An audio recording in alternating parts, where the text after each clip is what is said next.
Hello friends, welcome back to my channel. আশা করি সবাই ভালো আছেন, সুস্থ আছেন। শ্রাবণ মাস, তাই কিন্তু অনেকের বাড়িতেই ফুললি ভেজ রেসিপি হয়। তো আমি আজকে একদম ভেজ নিরামিষ রেসিপি শেয়ার করছি। ফ্রাইড রাইস, তার সাথে আলুর দম এবং পনির মাখানি। তো আমি এখানে আলুর দম আর পনির মাখানিটা আমি আগেও চ্যানেলে শেয়ার করেছি। আমি এখানে ফ্রাইড রাইসটা শেয়ার করছি। যার জন্য লাগে বাসমতি চাল। আমি বাসমতি চাল ভালো করে ধুয়ে নিয়েছি।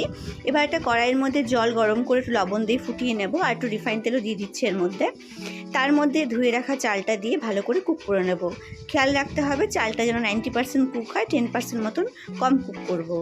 চালটা সিদ্ধ হয়ে যাওয়ার পরে আমি থালার মধ্যে ছড়িয়ে এভাবে ঠান্ডা করে নিয়েছি। তাহলে কিন্তু ফ্রাইড রাইসটা খুব সুন্দর ঝরঝরে হয়।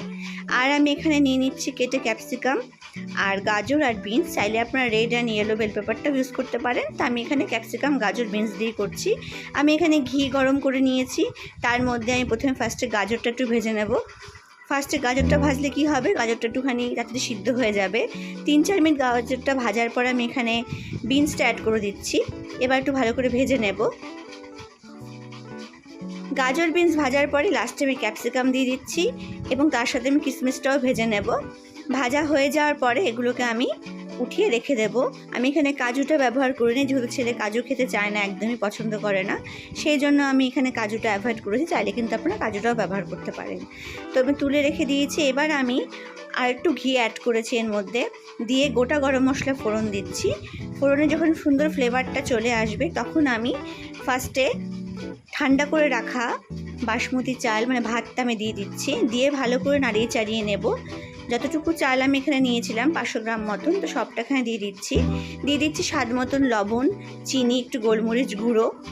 যদি বাচ্চারা ঝাল না খেতে পারে তো আপনারা গোলমরিচ গুঁড়োটা অ্যাভয়েড করবেন, কিন্তু গোলমরিচ গুঁড়োটা দিলে কিন্তু খুব ভালো লাগে। এবার জাস্ট ভেজে রাখা ক্যাপসিকাম, গাজর, বিনস, কিশমিশগুলো সব আমি অ্যাড করে দিচ্ছি। দিয়ে ভালো করে মিক্স করে নেব।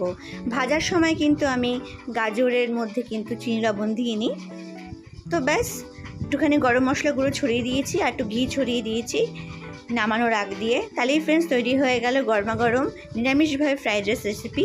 অনেক মশলাও কিনতে পাওয়া যায়, কিন্তু আমি একদম সিম্পল ঘরোয়া পদ্ধতিতে কিন্তু বানিয়েছি। আর তার সাথে ছিল কষা করে আলুর দম, এটাও একদম নিরামিষ উপায়, এবং পনির মাখানি, যেটাতে কিন্তু পেঁয়াজ রসুন কিচ্ছু ব্যবহার হয়নি। একদম নিরামিষভাবে এই থালিটা রেডি করেছি। আপনারাও চাইলে কিন্তু শ্রাবণ মাসে এরকম গেস্ট আসলেও পরিবেশন করতে পারেন, বা নিজেরাও কিন্তু এইভাবে খাবার খেতে পারেন। তো আমার রেসিপিটি ভালো লাগলে প্লিজ কমেন্ট করে জানাবেন, লাইক শেয়ার করবেন। Please support my channel, subscribe my channel.